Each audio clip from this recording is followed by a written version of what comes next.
And welcome to our third studio show here of 2023. It's live on MXGP TV, as always, with me, Paul Malin, and Lisa Leyland. We've got three more fantastic guests coming up for you today. We're at the iXS MXGP of Switzerland. We return to Frauenfeld, even though we're at a different venue to when we were here, 4 or 5 years ago, something like that. And it's Easter weekend. So we'll talk more about that in a few moments' time. But coming up on today's show, we'll give you those in a moment. Lisa, here we are back in Switzerland.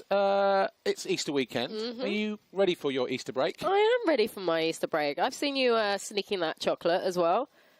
One too many.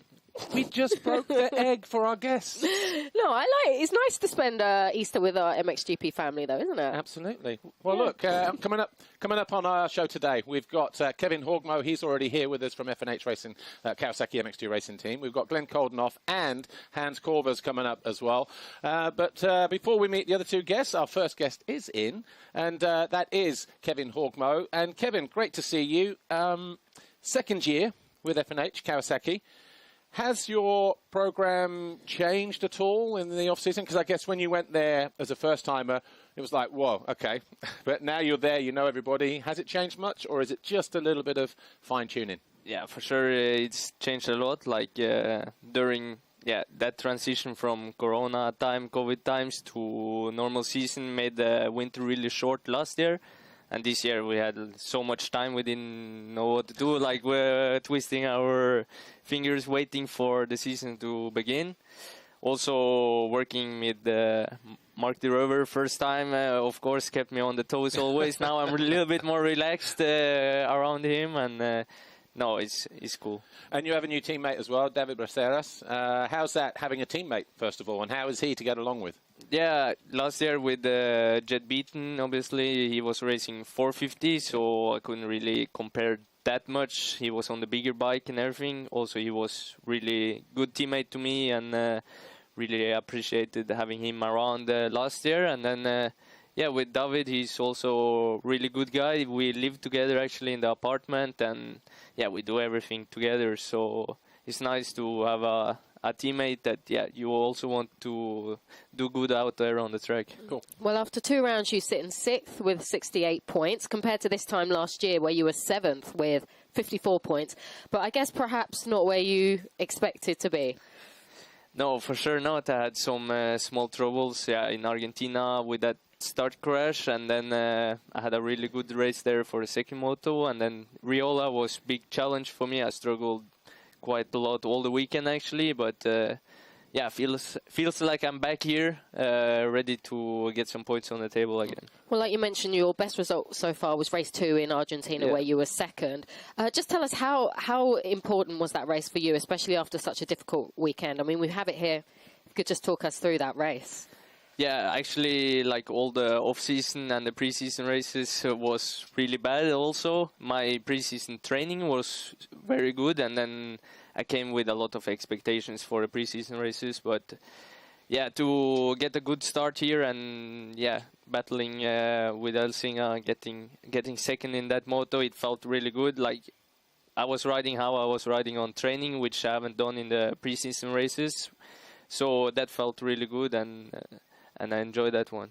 But like you mentioned, the start, I mean, that's something that you did struggle with in the past, and you pulled the whole shot. So that must have been pretty pleasing for you. Yeah, I've been really up and down in the starts. Like last year, I had 2 black plates, I think. And that's all that counts. Not everything, but it's really important in the MX2 class get out front. And I was, sometimes I was really good, and then other times I was way back. So I think working on that this winter also. Hopefully consistency is better and I can be up front every time. Excuse me. You're not riding badly though, are you? How much of that is just kind of just being a little bit unlucky? You mentioned the start crash in Argentina. And we are only 2 rounds in. But do you feel you're riding okay? Your riding is okay, or is there room for improvement? Yeah, I feel like I'm riding good and I'm riding solid how I feel like in the winter. And then, you just need a good start and not have those mistakes or those little bit unlucky moments. If you have too many of them, maybe you need to look to yourself. But we are only 2 rounds in, so obviously just need to look forward and not get stressed about, I think I was 8 and 9 in Riola, and that's definitely not what I'm aiming for, but it's a long season ahead. Yeah. And obviously, Latvia last year, you made a podium, 2nd overall. There were a lot of times when you didn't make it, but you were this close. How far are you away from the podium right now? And given what you've seen so far, is a Grand Prix win possible this year? I guess that's the aim. Yeah, for sure. It's my last season in MX2, so the ultimate goal was to get some win. But first step is that I need to get on the podium again. Latvia last year is a long time ago, so I think that is the first thing I'm aiming for. And once again in Argentina, I think I was 1 point off. Of course, the other guys also had some troubles and up and down, but I was 1 point off and I was 4th once again, and that's frustrating because I know maybe 5 or 6 times last year I had the same thing going. So I'm just wanting everything to fall together, and then I'm sure I will be there. Well, like you mentioned, Latvia was your first podium last year, but we didn't see it. But just describe, I mean, it was a big deal for you and the team. Just describe the emotions when you got that. Yeah, it's like a big relief. Your shoulders, like, you can finally put them down a little bit. I remember last year I came in without any expectations, and I did a lot better than I expected. But I made a lot of mistakes also, crashing in more or less every moto, and I'm being fast at times, but not putting it together. And then in Latvia, just 2 good starts, and I was there. Yeah. So, that felt great. But, of course, then after that, the goal was to replicate it, which I wasn't able to do. So I need to do that now. Yeah. Well, racing brings a lot of emotions, a lot of highs and lows, as you know. How would you relax away from the track? Do you feel more relaxed maybe at home in Norway or in Belgium? What do you prefer? Or Holland. You live in Holland. Holland, live by the team in Holland there. And when we get back there, it's always the focus on the next training or the next race or whatever. But I feel like when I finally can relax is when I take 1 weekend off in Norway. I go skiing, go cross-country skiing with my family, and see my niece, which is 5 years old. So every time I go home, she's growing a lot. So then that's the moment I can really connect away from motocross. And do you find when you go back to family, your cousins, your nieces, everybody else, you do kind of recharge? It's almost like you get solar powered, from the sun. Is that how you feel? Just energized when you come back from Norway? Yeah, definitely. And then you finally can relax a little bit, breathe, think about other things, and being recharged. And I remember also the weekend before Latvia last year, I was home in Norway, and I felt like that was one of the things pushing me over the edge and made me able to do that podium. All right. Well, look, we are at a brand new track. Just real briefly, how is the conditions out there? It looks mint, the track, like nice traction, nice ruts. Yeah, so from the 125s was a little bit muddy in the morning, but for us, the track was absolutely perfect. It was rutty and good conditions, so I think it will be a good day. All right. Well, look, that's all we've got time for. Kevin Horgmo, thanks for joining us, FNH Kawasaki Racing Team, MX2. And while Kevin disappears and we change guests, we've obviously got a program that's had a bit of a revamp this year, haven't we? Behind the Gate, episode 3 coming out next week, early next week. If you haven't seen it, here's what all the hype is about. And if you're not already watching it, why not? Where have you been? Here's a promo of Behind the Gate, episode 3.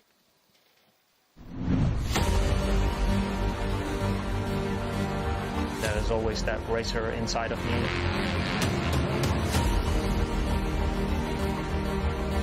the goal is to be the most of the time on the podium, and I train myself for it. Sport is really hard, and in the end, you're almost alone. Putting everything into these last two or three laps. He's going to both these guys before this race is done. Can he make the fast stick here? What a comeback.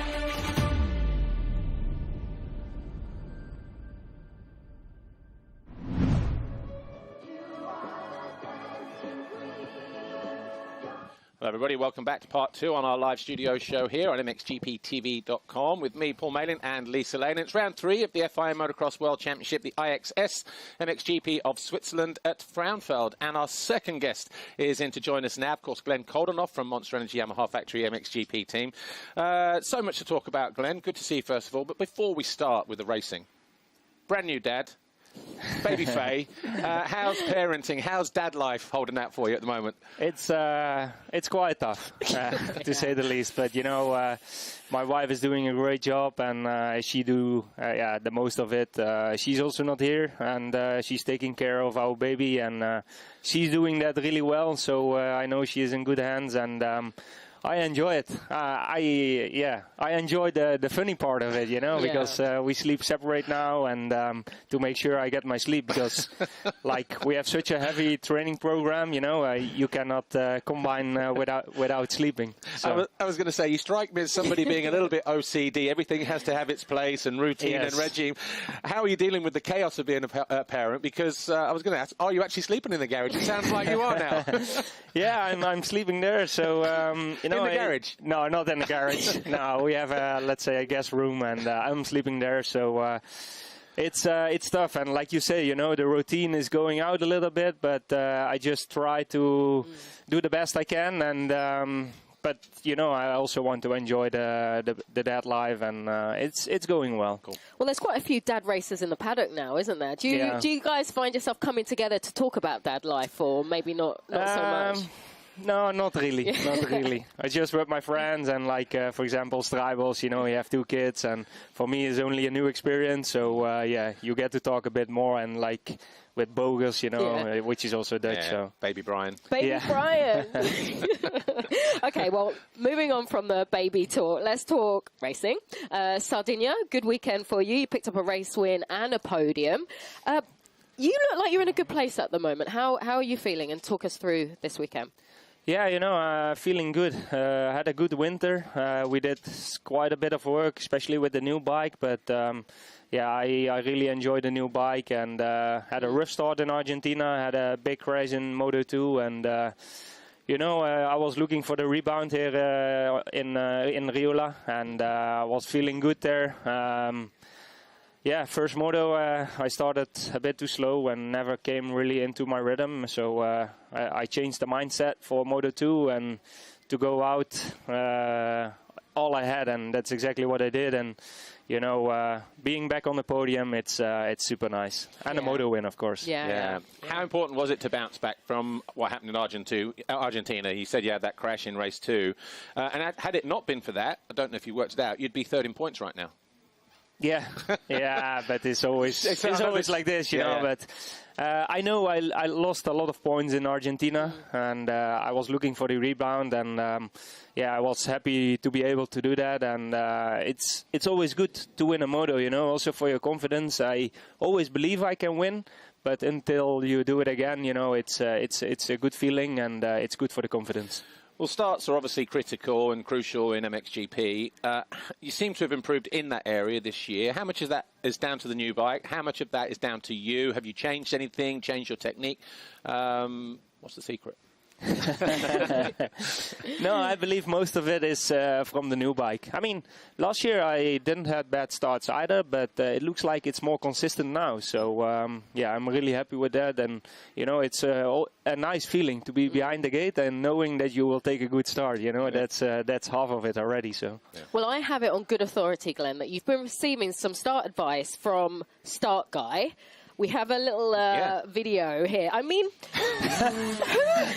who even is he, really? I mean, what is going on? Yeah, I think he's a kid from Indonesia, and I saw that on the Instagram, and it was quite funny, you know. It's it's a 125, and yeah, I made the same video exactly what he did. And, exactly as well, to the head movement, to the gear change, everything. Yeah, it's a good one, right?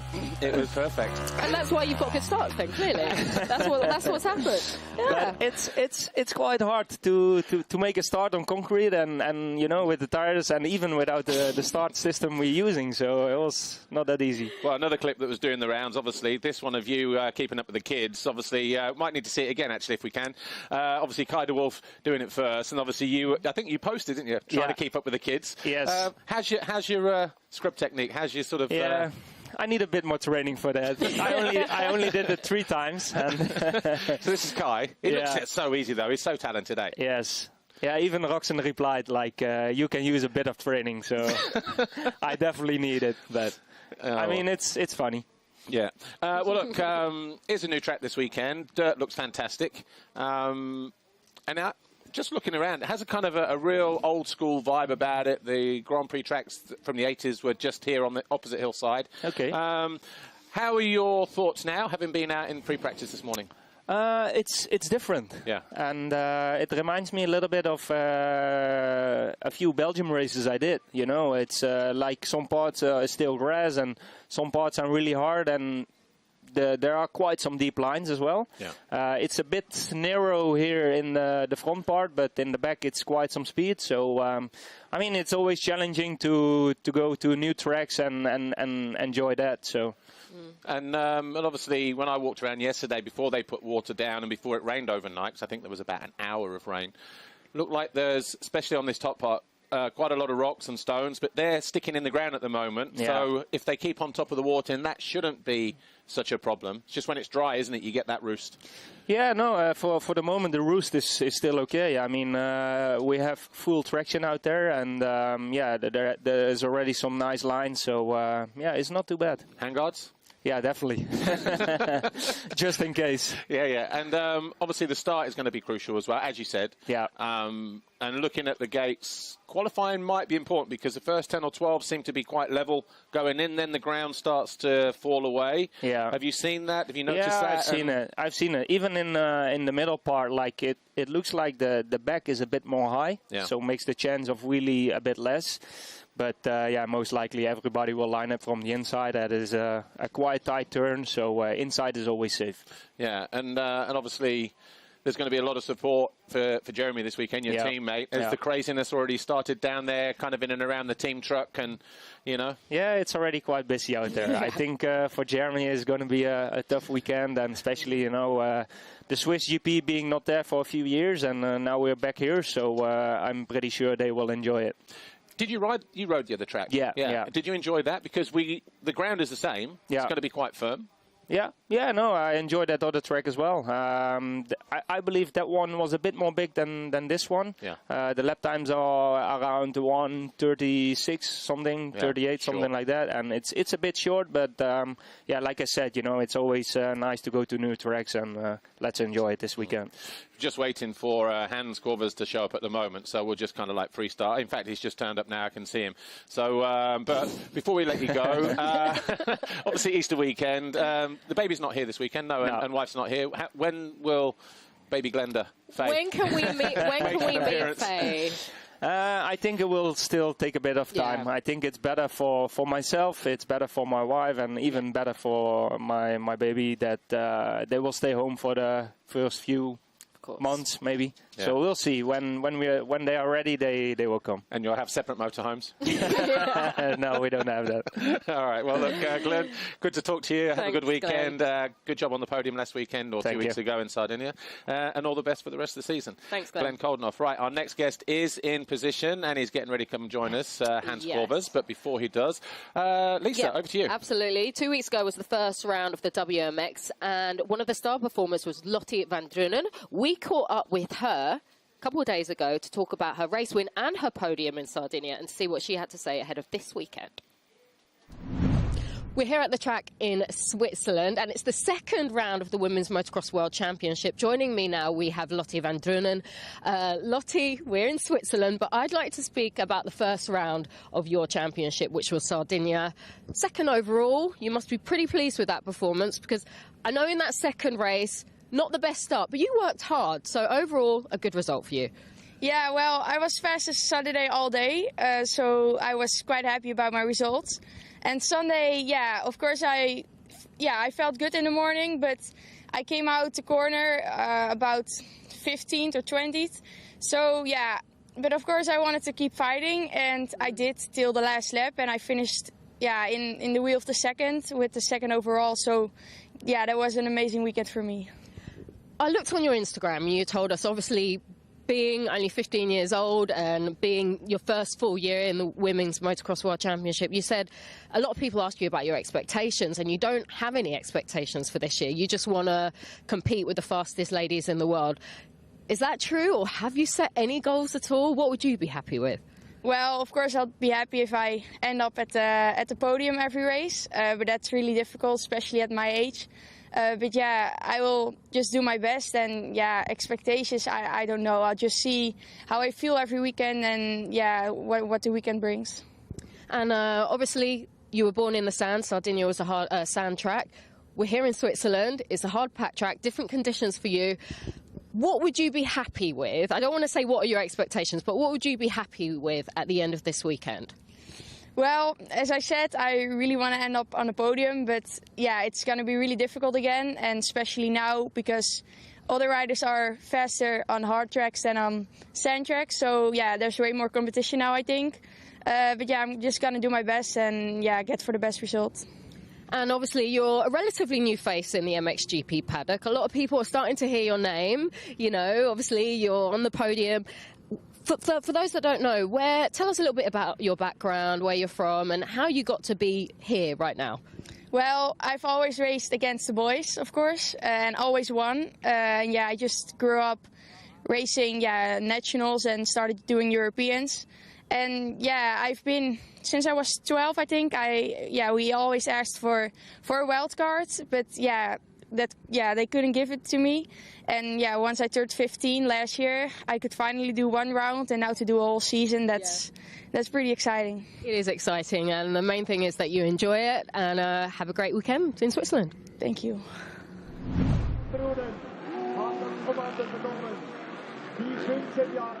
Hello everybody, welcome back to our live studio show here, our final part, round 3 here. The iXS MXGP of Switzerland, round 3 of the FIM Motocross World Championship. And on our guest, shall I put my teeth back in? I would, yeah. Anyway, joining us on our final part today, Hans Corvers, who is the team owner for Yamaha, Monster Energy Yamaha Factory MX2 team.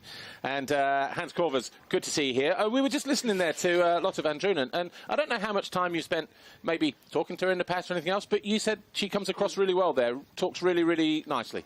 Yes, I'm impressed to hear this. So young, she's just in the great paddock, and when you can speak like this, nice. Yeah. Top. Well, look, obviously, good to see you again. We're 2 rounds in the books. So far, there has been some good racing across all classes. Would you agree with that in both classes? Yeah, this year it's it's especially we had 8 heats, MX2, MXGP, and all 8 heats were excited. Yeah. All the heats. So it's different than other years. There is not one rider at the moment who is just that better than all the rest. So it's nice competition so far. And obviously you're MX2 team owner, so your interests lie there. But before we talk about that, MXGP, has anybody surprised you yet? Or, as you just said, no one is really kind of on that higher level? Mm-hmm. No, yeah, when you last week when you saw Glenn first heat, he was not that bad, but on the end he go some places backwards, but second heat, boom, he win. Yeah. Okay, Jeffrey, you thought second heat 7 minutes ago, no, not at all. Bam. Yeah. So this is special. Yeah. So we don't know what we have to expect. Exactly. Yeah. Well, before we talk about your MX2 riders, let's talk about being here in Frauenfeld, because it holds special memories for you, doesn't it? Because back in 2017, Benoit Patruel scored your first GP overall as a team manager. So it must be nice to be back here. Yeah. Yeah, we have, for me personally, are two places really that stay in my mind is Frauenfeld first GP win and Arco first world title win. But this one was a really special one because you put so much energy and so much effort so many years, and then your first GP win. It's still a special one. Yeah. Well, the team has come a long way since then, hasn't it? So you've got 27 GP wins now. You now have a world championship with Maxime Renault. I mean, it really has been quite a journey, hasn't it, in a short period of time? Yeah, the last and also for this, the moment that we became the factory status, it changed completely. Right. So you feel that all the support and then also more pressure. It's of course, but then everything is there, and then from that time we fight for the title. Well, you've got 3 riders on the team this year. Let's start with Rick Elzinga, defending, or the reigning European 250 champion, I should say. 5th overall in Argentina. He was sick in Riola. Yeah. What are your expectations for him in his rookie season in MX2? For us, it should be nice and good that he will finish in top 10. We don't put pressure on Rick because everybody know that he was really sick last year with Epstein virus. So our doctor he cannot believe that he grabbed the title. It was already special, and we give him time so he can grow, and we don't put any pressure, and he can be fast. We know that he is fast, and also he gonna surprise some races this year, but we give him time. So he was on a good way, and then on Saturday in Riola he gets sick. He was really sick, and he didn't have any power. And say, Rick, if it's not possible, you don't have to ride. So he didn't ride. It's a shame, but he feels it's better now. Okay. And I guess for Jago and Thibaut, the message is clear. Yeah. Nothing less than a world title will do. Yeah, we have to be honest. We don't have to go around the corner. It's we have to go for the title. It's like this. Well, at the moment, Jago is leading MX2. We have Thibaut in 3rd. How do you manage that situation and those emotions? I mean, it's a good problem to have, but as a team owner, difficult to manage? We had that also 2 years ago, huh? Yeah. With Maxim. And that year was it more difficult than so far now. Thibaut is still growing, is still coming, but also he still have to prove. So he's now 3rd year that is with us. So we know he can win. He is technical strong. He is fast, but he still have to prove. Yes. And with Jago, we know Jago is Jago. You're not for nothing 3 times vice world champion, and I think this moment, so far on this moment, is Jago a little bit more consistent than Thibaut. But now we get other tracks, and this kind of tracks is also in a positive thing for Thibaut, so we will see. But also this one, really quickly, a new track for everybody. No one's raced here. You can't practice here. Yes, it's small, it's tight, it's compact, a short lap time. Starts are going to be important, but out of... in fact, I'm not going to put... I just know that in Belgium, a lot of tracks, when they grow up, are like this, let's say. So is that the feedback that you've had from Jago, maybe, perhaps? That no, Jago is also strong on this. He's also used to ride on this kind of tracks. But this is old school track, It's back in our time, from the GPs. You remember the GP over here? yeah. It's back in our time. So a lot of lines. So start is always important, but on this track you can pass. Okay. There's so many lines, so you can take over. Well, look, we're not going to finish without a bit of fun. We have a thing called the social club. This is Kai de Wolf. Bit of pre-jump techers. It's pretty impressive, isn't it? Nice. Yeah. Perfect. And then Maxime Renault showing us anything good stand-up wheelie. This was, I think, at the photo shoot. This is also quite nice. Yeah. Both talented kids. Yeah, but Maxime is also, a special one. Yeah. And, of course, we got another clip with Kai saying anything Maxime can do, I can do better, because this is what these guys are like. Wheelie and a tear-off, Paul. Voila. He could do 2 things at once, Paul. Voila. That is past pit lane in Sardinia, like on the back wheel, front end high, pulling a tear off. Nice. Yeah, but this is something, then you have the then you have it under control. Yeah, yeah. And then, yeah, finally, we've all had one of these. Check the left hand. Oi, oi, oi. Oh, where we go? Hang on. Oh, where are we going? Is he better than that. You could. Is he looking for Eastern eggs or what? I have no idea, but I've had one of them. You've probably had one of those in your time. I had it also, but then ended different. Yeah, over the past. Well, look, yeah, just a bit of fun to end with. Yeah. Hans Corvers, thanks for joining us. All the best for you and the team, not just for this weekend, but for the rest of the season as well. And get to see you again soon, hopefully. But that's it for our studio show here this weekend. And we'll be back in, actually, it's a short week because racing is on Monday this week. And obviously then we head to Trentino for our next studio show. But coming up 3 o'clock today, we have WMX Race 1, followed by 125s, and then the Ram qualifying races MX2 and MXGP. And that's all we have time for.